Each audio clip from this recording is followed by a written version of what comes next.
Maoist party కీలక నేత బర్సీ దేవా హిడ్మా తర్వాత మావోయిస్ట్ పార్టీకి ఎవరున్నారంటే వినిపించేటువంటి పేరు ఇప్పుడు పోలీసు ఎటు లొంగిపోయింది. సో తెలంగాణ డీజీపీ శివధర్ రెడ్డి లొంగుబాటు గురయ్యాడు బర్సీ దేవా. సో రేపు మీడియా ముందు ప్రవేశపెట్టే అవకాశం ఉంది. కొంతకాలంగా బర్సీ దేవా లక్ష్యంగానే పోలీసులు గాలింపు చర్యలు చేపడుతున్నారు.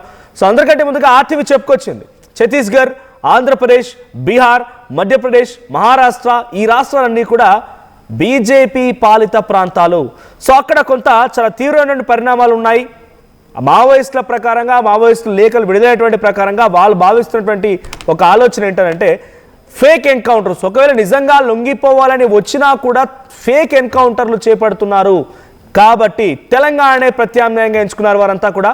సో డెఫినెట్గా ఒక రాష్ట్రానికి సంబంధించిన పోలీసుల సహకారం లేకుండా కేంద్ర బలగాలైనా సరే వచ్చి ఒకరిని ఎన్కౌంటర్ చేయవు.